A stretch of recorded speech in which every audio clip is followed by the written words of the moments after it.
What's going on, world? I'm George Keel, and we're here with Brian Kuchers of the TCU Horned Frogs. What's going on, man? Not much, George. You doing all right today? I'm doing great, man. How you doing? I'm well. Thanks for coming down to Fort Worth and visiting with us. Oh yeah, for sure. Now I know you have some amazing things to show us in there. The program has definitely transitioned over the years, am I correct?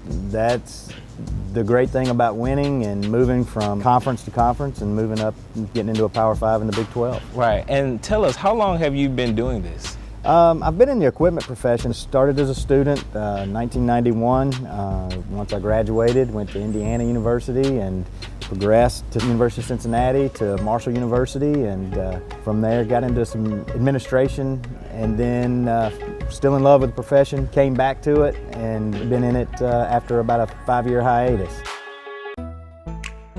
One of the things our guys do as a game day tradition when they go to the field on game day, they'll walk through the tunnel, and Coach Meyer's famous statement painted here on the wall, you'll just see them, they'll kind of drag their hand as they go to the field. And take us through that day. Like, when do you first get to the arena? What happens like right when you get there, and do you have any dead time in between? What goes on in the daily life of Brian on a game day? A typical game day, just for example, last weekend, was a 7 o'clock kick. I got here at noon. I have my routine of, okay, we've got to move certain things. We got to make sure things are open. We got to make sure things are unlocked. Usually takes 45 minutes to an hour. We get our meals catered in. So making sure the caterer gets in, situated, everything's set up. Visiting team food gets delivered. Check on those folks because they usually start arriving 4 to 5 hours before. Have our managers show up. They're here 5 hours before kick. Then we go into game mode. We're setting up our headsets. We're setting up our benches. We're getting everything prepped, ready, testing our headsets, making sure everything's operational. We run pregame warm-up, and then kick off, play the ball game, and then post-game cleanup with our managers takes about an hour and a half, and then Victor, Brendan, and I, we stick around and do laundry. So we left about 1:30, 2 o'clock in the morning, Sunday morning. So it's about a 14-hour day on game day for us. Wow. Here's our equipment room. One thing we do is we provide our guys with a fair amount of footwear. We're using the Versatility as our weight shoe for the fall. And I'll coordinate with our strength coach because he has certain things that he's looking for. Low heels, low profile, that has structure and stability within the foot for his lifts. One thing we're really fortunate is Nike's doing an SMU for us, and we're using this as our travel shoe. SMU, special makeups, we got our frog inside. A couple more generations of these coming down the road, so. I know next year we'll have those, and also it includes some slides, some TCU slides. Okay. So we got some things down the road coming. And then this is coaches' game shoes, practice shoes, as well as female shoes for our managers and trainers and video folks, doctors, and then just kind of our Because you guys have to be fresh too, right? You guys have to. We try. Here's our game shoes for our managers on game day. So add a little color, a little splash to them. Coaches' shoes, pretty basic. They're just trainers, Pegasus, so I mean nothing fancy for those guys. It's a very functional shoe for them. Right. Now let's get into some of the team.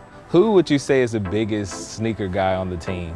Oh, on the sneaks, I don't know. Some of these guys are rocking different pair of J's every day to, some guys coming in their house slippers. So, I mean, it goes from one extreme to the other.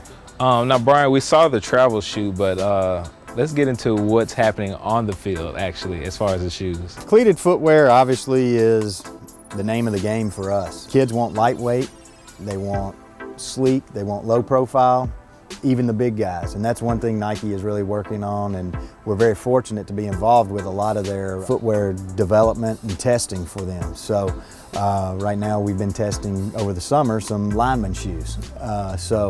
We're doing some things, with our kids there, and it's pretty neat. We're doing it not just with football, we're doing it with baseball, we're doing it in track, where they'll send us shoes and say, here, we want your kids to test a shoe that's in the development phase, and we want their feedback. Some of the shoes that we're currently on the field right now in 2016, we were testing in 2015, 2014. So they're always developing about 2 years out. We've been really involved with the Mike Trout spike in baseball.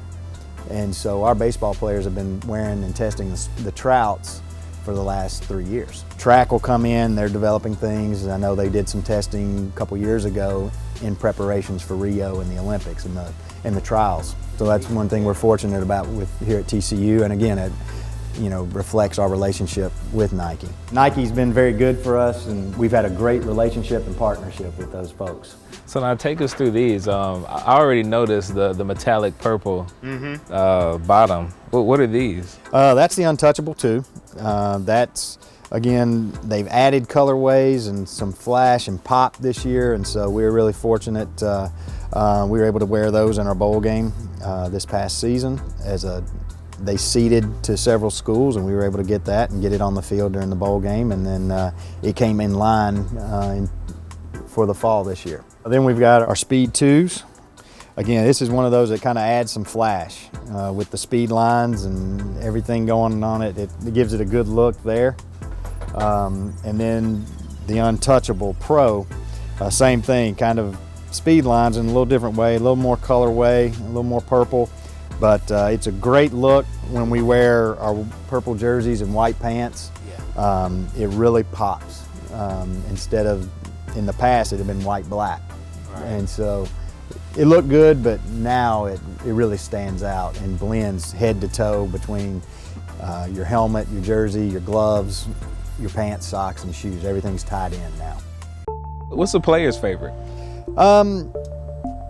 It's a flavor of the month. We'll get guys that they come in, and all of a sudden we'll have a lineman say, "Oh, I love these shoes. They look good. How come we can't get any love?" Sorry. The folks that build it put this chassis for a speed guy. It's not intended for a big body. I said, give us some time.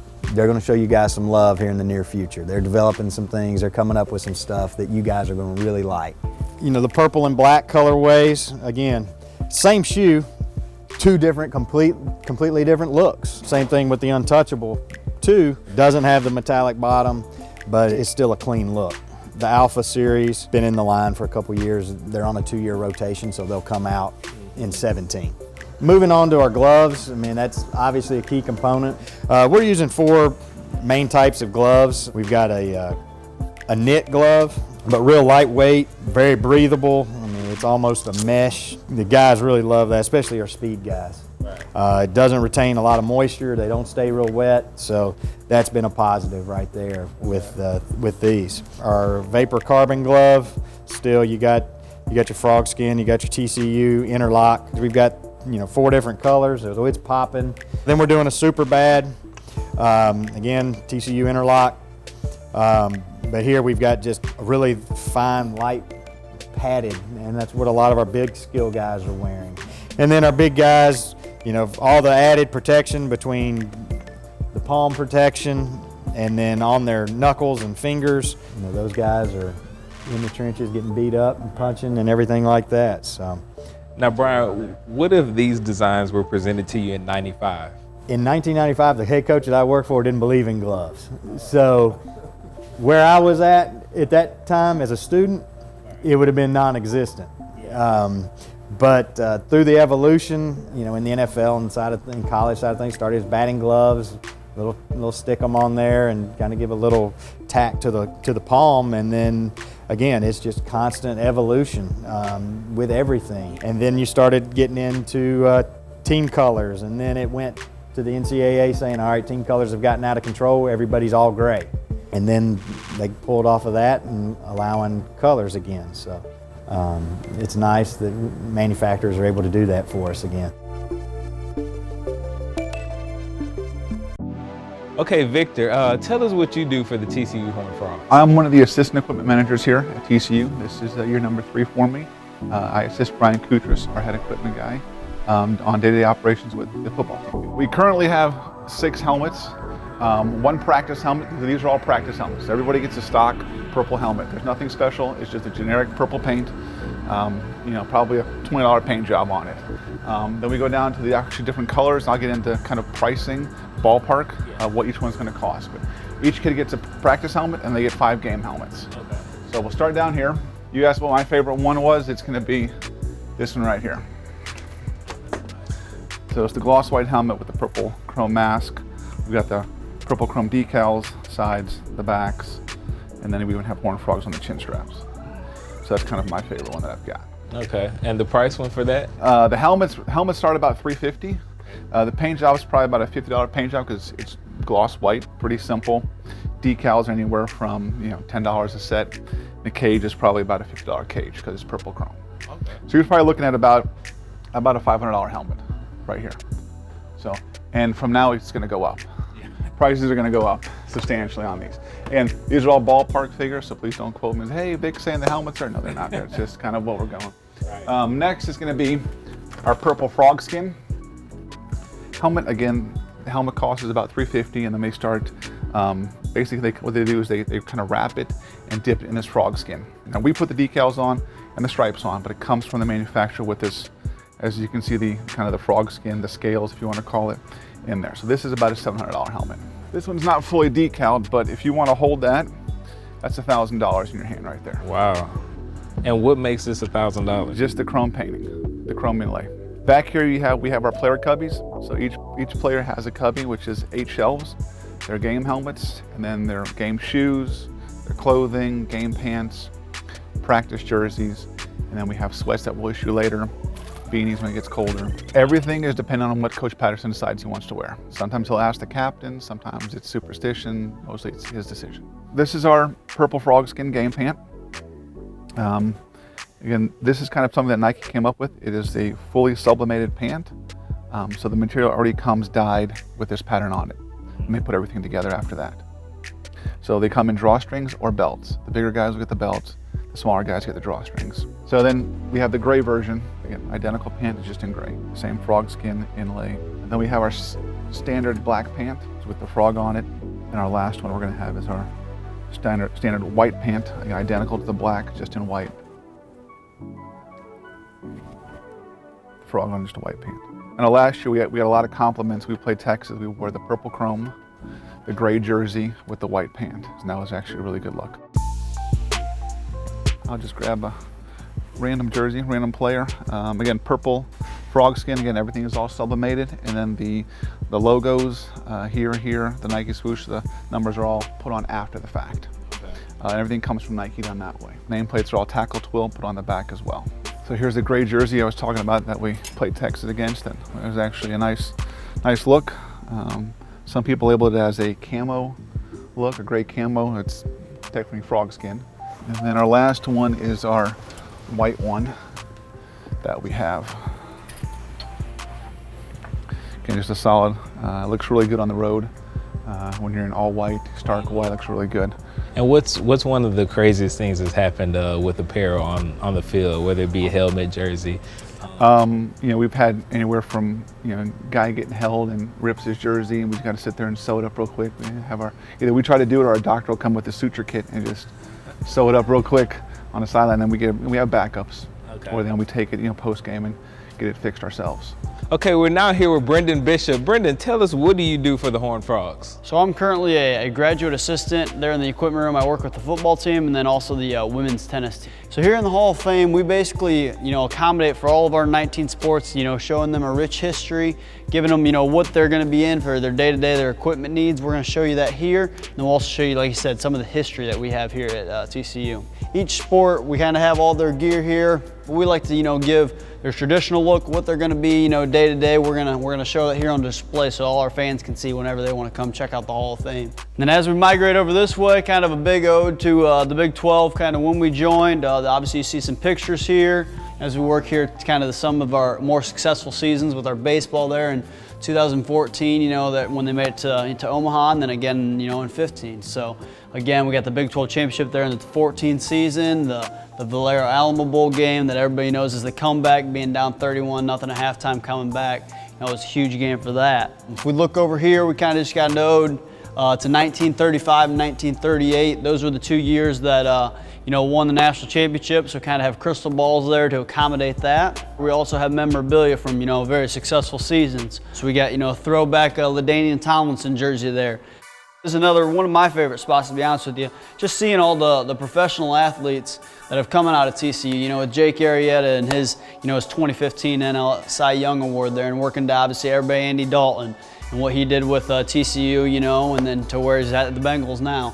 Matt Carpenter, and you know, we just go on and on with all these athletes that have, you know, came from TCU, and it's cool to see them being successful in the professional ranks. So as we kind of work back to this other side, this really shows a lot of our trophies. Obviously, you know, as we mentioned earlier, success that there's been in the recent past, and even you know, way back. It's just neat to, you know, be able to display that memorabilia, and they've done a great job. Here, as you can see, we got the, you know, the Lettermans. These are all basically TCU Lettermen. So each player basically has, you know, an etched out sketch of their image when they're playing days, and then also, you know, it says on the side there the name, what sport they played, and the year. So that's cool for those guys that actually lettered here at TCU to come back, and you know, they each have their own picture. And for people in the future, you know, future Frogs, hey, you being all, you know, be a Letterman, there you go. So it's really neat to display that, the TCU Letterman's Hall of Fame. We have a Heisman Trophy on display, Davey O'Brien's Heisman Trophy there. It's real nice to have that piece of memorabilia and, you know, bring the fans in, just show them that 1938 when we won that Heisman Trophy. Well, Brendan, thank you to you and your team for letting us come out and get a tour of your facility, man. It's pretty awesome. Sure thing. It's been a pleasure. It's been a pleasure. So, you know, just like to, you know, appreciate you guys stopping by and give them hell at TCU. Give them hell.